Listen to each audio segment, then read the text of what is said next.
Hello friends, मैं गौरव और दुनिया में कई सारे जेल्स हैं, पर सेल्यूलर जेल जिसे काला पानी भी कहा जाता है सिर्फ इकलौता ऐसा जेल है जिसको भारतीयों के साथ साथ दुनिया भर के इतिहास ने भी याद रखा है।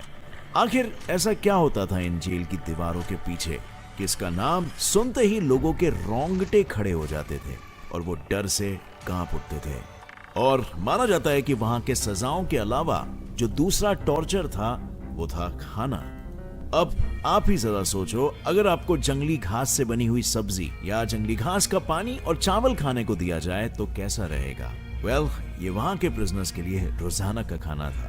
पर यहाँ पर सवाल ये उठता है कि वहां लोग इतना सब सह क्यों रहे थे? आफ्टर ऑल वो लोग तो फ्रीडम फाइटर्स थे। उन्हें लड़ना और तरकीबें लगाना दोनों ही बखूबी आता था, यानी कि वो लोग वहां से आजाद हो सकते थे। पर फिर भी क्यों किसी ने वहां से भागने के विषय तक के बारे में नहीं सोचा? वो जानने के लिए आपको देखना पड़ेगा आज का ये वीडियो, जिसका टाइटल है काला पानी जेल हिस्ट्री। पुराने जमाने में ऐसा माना जाता था कि जो भी इंसान समुद्र को पार कर अपने जमीन से दूर जाता था वो अछूत हो जाता था और उस इंसान को उसके धर्म, जाति और समाज से बेदखल कर दिया जाता था। और जैसे कि हमें पता है कि सेल्यूलर जेल अंडमान निकोबार आइलैंड्स के कैपिटल सिटी पोर्ट ब्लेयर के तट पर बना था। ये बात तो जायज थी कि सारे प्रिजनर्स को अपने जमीन को छोड़कर समुंदर पार करना पड़ता था, जिसके चलते वो लोग अपने धर्म और जाति को खोकर फैमिली के ब्लैक शीप बन जाते थे। और बस इसी से ही उस जगह को एज अ मेटाफोर काला पानी का नाम दे दिया गया। पर यह सिर्फ इकलौता कारण नहीं है। इसके अलावा जो दूसरा रीजन था ना, वो था कि ये जेल इस दुनिया का ऐसा नर्क है जो जमीन पर बनाया गया था। और जैसे कि हमने सुन रखा है कि नर्क डार्क और ब्लैक होता है, एक वजह ये भी थी कि इस जगह को काला पानी नाम दिया गया। अब यहाँ पर सवाल ये उठता है कि आखिर इस नर्क को जमीन पर किसने और क्यों बनाया? दरअसल बात 1857 की है, जब पहली बार हिंदुस्तान ने अपनी आजादी के लिए अंग्रेज सरकार के खिलाफ युद्ध रचा था, जिसे 1857 का नेशनल अपराइजिंग भी कहते हैं। अब इस युद्ध में जीत तो अंग्रेजों की हुई थी, लेकिन हिंदुस्तानियों के मन में लगी इस चिंगारी को देख अंग्रेजों के मन में डर बैठ गया था कि कहीं अगर हिंदुस्तानी लोगों में अंग्रेजों का डर नहीं रहा और हिंदुस्तानी एक होने लगे तो शायद अंग्रेजी सरकार का यहाँ पर रहना मुश्किल हो जाएगा। ऐसे बड़े पैमाने में दोबारा से कभी कोई क्रांति ना हो, इसीलिए उन्होंने एक ऐसी जेल बनाई जो लोगों के दिलों में डर बैठा दे और साथ ही में जो भारत से कहीं दूर हो। और इसी तरह खोज हुई अंडमान आइलैंड्स की। आगे बढ़ने से पहले फ्रेंड्स, गेम खेलते खेलते थक जाओगे, लेकिन विंजो पर गेम्स खत्म नहीं होंगे, क्योंकि यहाँ है cricket, ludo, fruit fighter, sheep battle जैसे 70 से भी ज्यादा एक्साइटिंग गेम्स। जैसी स्किल वैसे गेम्स, तो खेलो और जीतो लाखों के कैश रिवॉर्ड्स और डायरेक्ट विड्रॉ करो पेटीएम, यूपीआई या बैंक में। सिर्फ गेमिंग नहीं, शॉपिंग भी करो। विंजो स्टोर पर मिलते हैं asphalt, Minecraft, free fire games की करेंसीज सबसे सस्ते दाम पर, और बिग बाजार, डोमिनोज, मिंत्रा, हॉटस्टार, गाना जैसे कई बड़े बड़े ब्रांड्स के डिस्काउंट कूपन्स भी। इतना ही नहीं, रोज विंजो स्पिनर घुमाओ और जीतो रिवॉर्ड्स रोजाना, और 10 दिन लगातार स्पिन स्ट्रीक बनाकर जीतो बाइक, स्मार्टफोन और weekly jackpot up to 25 lakhs। अब विंजो पर इतना कुछ है और कितना बताऊं। अभी डाउनलोड करो विंजो और खुद एक्सपीरियंस करो। Link is in the description. Hindustan में जितने भी लोग ब्रिटिश सरकार के रूल्स के खिलाफ जाते, आजादी के लिए लोगों को भड़काते, किसी ब्रिटिश ऑफिसर की जान लेते, या तो फिर कोई भी ऐसा काम करते जो ब्रिटिश गवर्नमेंट को गलत लगता, उनको अंडमान आइलैंड्स के पास वाइपर आइलैंड में भेज दिया जाता था, जहां अंग्रेजी सरकार चेन टेक्निक अपनाती थी, यानी कि वहां के 50 कैदियों के एक पैर को एक सिंगल चेन से बांध दिया जाता था, सो दैट वहां से भागने की कोशिश ना करे। और उसी चेन को पहनाकर ब्रिटिशर्स उन चेन गैंग से पत्थर तोड़वाते थे, वाइपर जेल बनवाते थे, और अंग्रेजों के रहने के लिए रॉस आइलैंड पर buildings, bakery, tennis court, swimming pool और क्लब हाउसेस बनाते।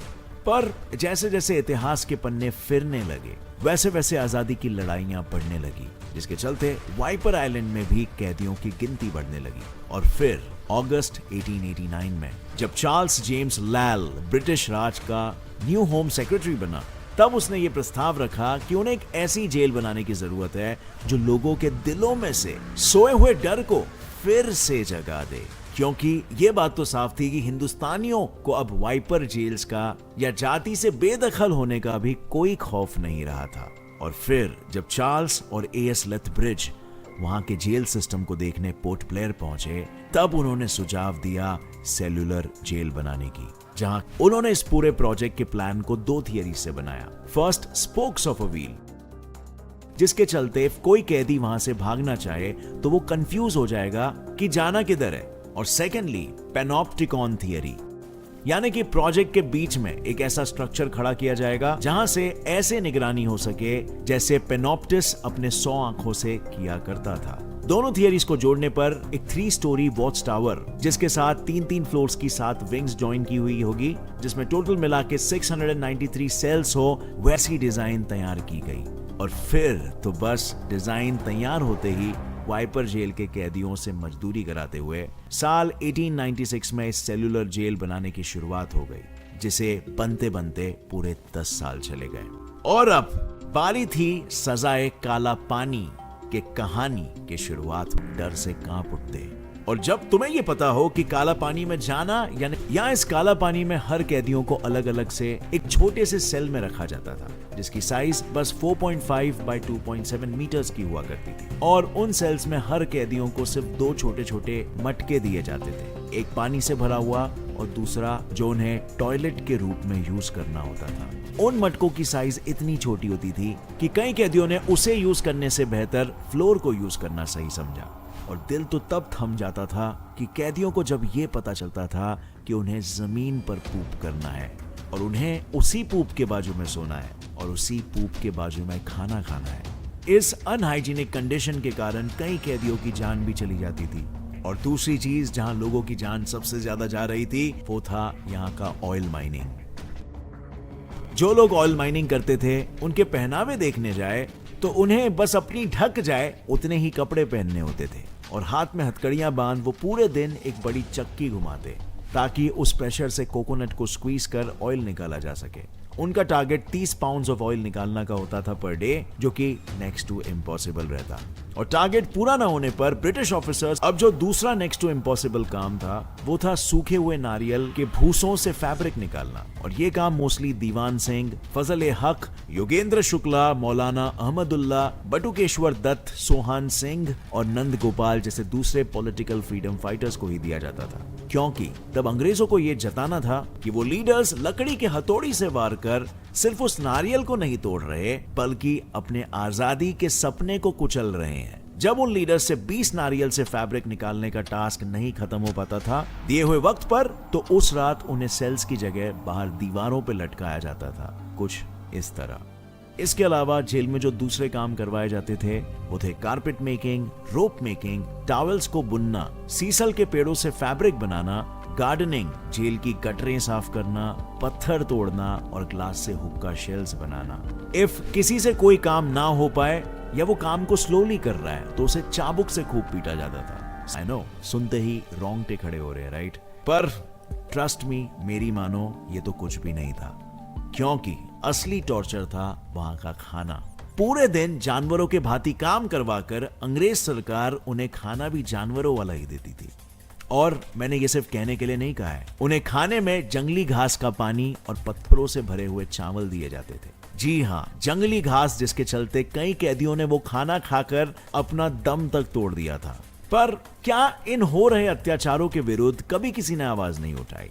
यस, आवाज तो उठाई गई थी। इनफैक्ट 12 मार्च 1933 में भगत सिंह के साथ ही बटुकेश्वर दत्त के कहने पे कई कैदियों ने हंगर स्ट्राइक चालू की।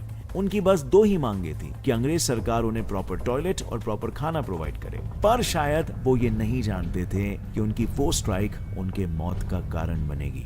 शुरुआत के 45 डेज तक तो अंग्रेजी सरकार ने उनके भूखे रहने पर कोई ध्यान नहीं दिया और 45 डेज होते ही कुछ ब्रिटिश ऑफिसर्स आए और साथ जो हुआ उसकी कल्पना करने से भी रात को नींद उड़ सकती। वहां उन पत्थर दिल ऑफिसर्स ने पहलाई और उन डॉक्टर्स ने उसी प्रोसेस के दौरान महावीर सिंह, मोहन किशोर नामदास और मोहित मोइत्रा शहीद हो गए थे, क्योंकि फोर्स फीडिंग के कारण वो जूस उनके लंग्स में जा चुका था, जिसके कारण उन्हें निमोनिया हो गया। और फिर जब जाने जानी लगी और मांगे पूरी नहीं हुई तब बटुकेश्वर दत्त ने हंगर स्ट्राइक खत्म करना ही सही समझा। पर सवाल अभी भी वही है जो पहले इंट्रो में था कि क्यों इन फ्रीडम फाइटर्स ने इतना सब सहना सही समझा, जबकि वो लोग लड़कर या कोई तरकीब लगाकर यहां से आजाद हो सकते थे। ऐसा नहीं है कि यहां से भागने की कभी किसी ने कोई कोशिश नहीं की हो। सन 1868 की बात है जब 238 प्रिजनर्स ने एक साथ यहां से भाग निकलने का प्लान बनाया, पर वो सब बीच समुद्र में ही अंग्रेजी सरकार द्वारा पकड़े गए और 87 लोगों को ब्रिटिश गवर्नमेंट ने फांसी दे दी, जिसे देख फिर कभी किसी ने यहां से भागने की कल्पना तक नहीं की। और ऐसे ही कई सारे टॉर्चर्स फ्रीडम फाइटर्स ने 1942 के वर्ल्ड वॉर तक सहे। और 1942 के बाद कहानी इस तरह पलटी कि जिस जेल में अंग्रेजों ने दूसरों पर जुल्म किया था, उसी जेल में फिर उन्हें अपनी नानी याद आ गई। 1942 में जापानीज ने अंडमान निकोबार पर हमला कर सेल्यूलर जेल अपने कब्जे में कर लिया और उन्होंने गांधी जी और रविंद्रनाथ टैगोर के विनती पे सारे इंडियंस को छोड़ दिया। और रही बात ब्रिटिशर्स की, तो उन्होंने वही पाया जो उन्होंने बोया था, यानी कि जो टॉर्चर वो लोग इंडियंस के साथ सालों से करते आए थे, वही टॉर्चर जापानीज ने ब्रिटिशर्स के साथ किया। और फिर 1945 में वर्ल्ड वॉर 2 के बाद जापान ने अंडमान निकोबार आइलैंड को सुभाष चंद्र बोस के हवाले कर दिया और आज की तारीख में भारत ने उसी काला पानी को एक म्यूजियम में कन्वर्ट कर दिया है, जहां कई शहीदों की निशानियां और खून के दाग धब्बे अभी भी मानो ताजा है, जैसे कि वीडी सावरकर के पोएम्स।